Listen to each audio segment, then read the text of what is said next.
Cette émission vous est présentée par Saint-Raymond, la ville de l'automobile. 4 concessions à votre service, même le samedi.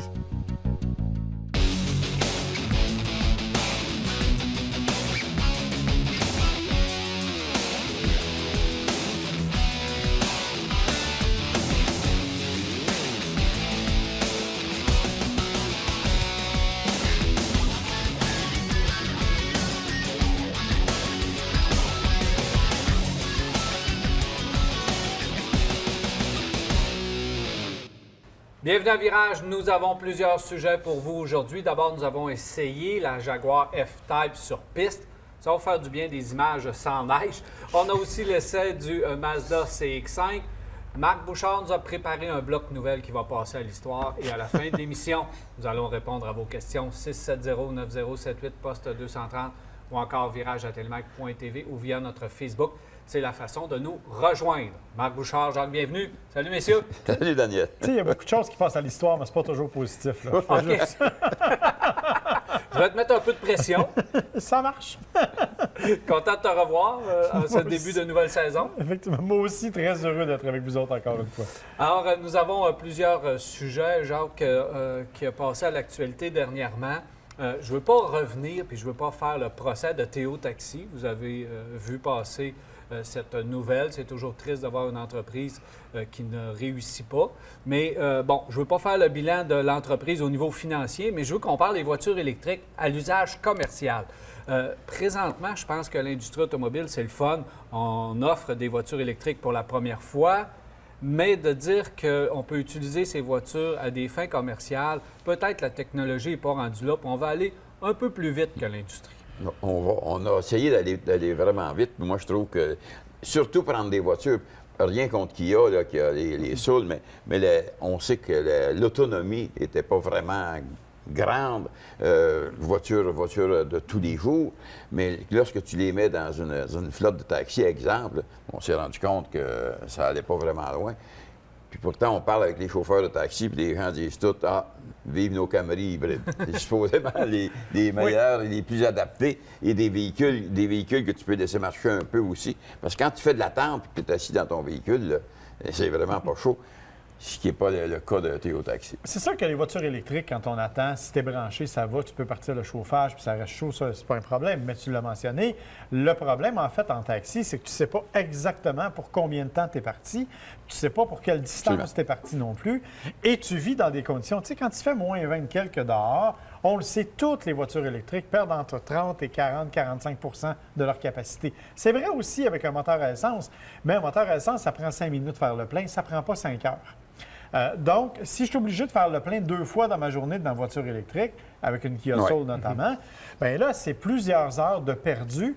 Dans ce cas-ci, il y avait un modèle d'affaires qui disait qu'il payait en plus ses conducteurs à l'heure plutôt qu'à la course, ce qui est avantageux pour les conducteurs, j'en conviens, mais évidemment, pour un modèle d'affaires, c'est compliqué parce que tu payes un gars pendant 4 ou 5 heures dans une journée à regarder son auto se remplir, ou ça te prend une flotte 2 fois plus grosse pour être capable de supporter le roulement entre tout le monde. Puis on dit déjà que la flotte n'était pas suffisante du côté de Théo Taxi, mais à la base, c'est sûr que c'est alléchant d'offrir un système parallèle de taxi 100% vert avec des voitures électriques, pas de problème.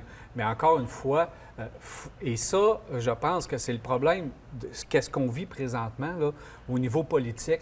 On veut aller plus loin et plus vite que l'industrie. On veut pousser la voiture électrique. Moi, je m'achète une voiture électrique, je joue autour, je m'amuse, il n'y a aucun problème.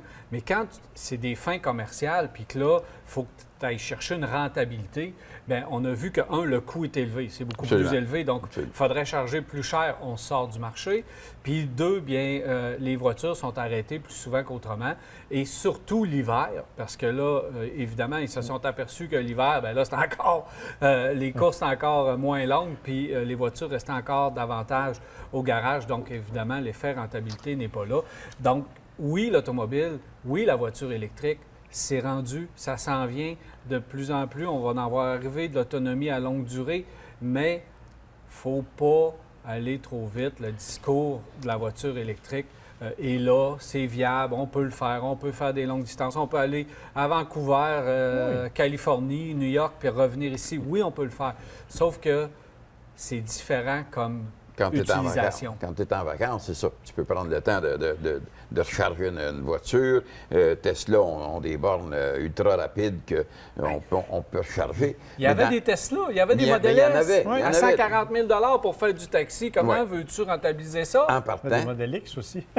Il y avait des Model 180 X. 000. Ouais. Alors, Puis, S'il vous plaît. et ce qui est curieux, c'est que à bord d'une Tesla, elle est partie avant, tu es confortable, mais tu embarquais des passagers en arrière. On sait que c'est pas confortable, une Tesla, pour les gens qui sont assis en arrière. Alors, il y avait Tesla, il y avait Kia, et on aurait voulu... je suis certain qu'il aurait peut-être pris le modèle d'affaires et avoir, je ne sais pas, toutes des voitures hybrides, et ça aurait fonctionné. Peut-être que dans 5 ans. Peut-être. Mais il faut aussi faire attention, parce qu'on est obligé de parler de l'aspect financier, malheureusement, même si on disait que ce n'était pas l'objectif. La raison pour laquelle on utilisait ça aussi, c'était beaucoup pour un usage connecté. Donc, on misait énormément sur l'application qui permettait de gérer les voitures à distance. Qui était très bien faite. Mais qui permettait aussi de gérer toutes les réservations et tout.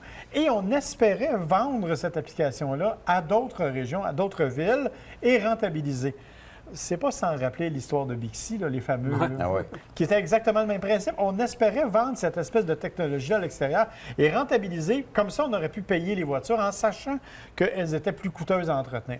Malheureusement, ça ne s'est pas vendu nulle part. Et comme tu l'as dit, comme on en parle depuis tantôt, il faut payer les voitures à 140 000 $. Il faut payer des voitures qui sont paralysées quelques heures par jour pour la recharge. Alors, à ce moment-là, ça devient recharge et impraticable. entretien, ouais. Exactement. Donc, quoi que de l'entretien sur une voiture électrique, il faut quand même le donner. Il n'y a pas grand-chose à faire. Tu n'as pas de changement d'huile, tu n'as pas de...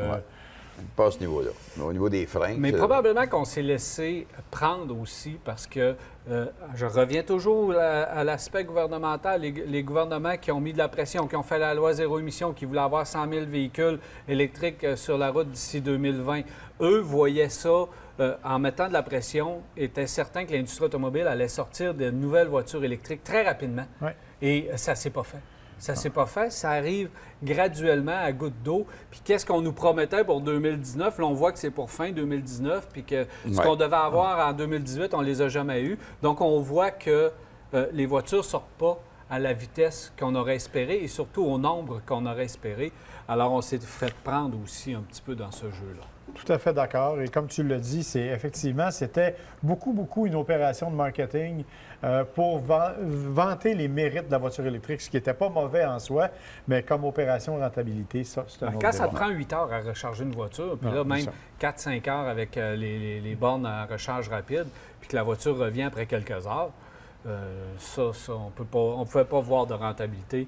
Bref, on va voir qu'est-ce qui va arriver avec ça, mais la voiture électrique comme usage commercial, Ça va peut-être être une belle place pour t'acheter une Tesla usagée, par exemple.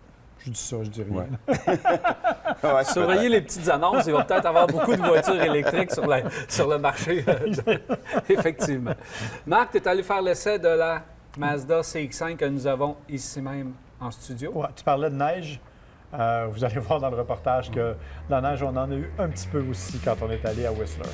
On écoute ça et on vous revient immédiatement.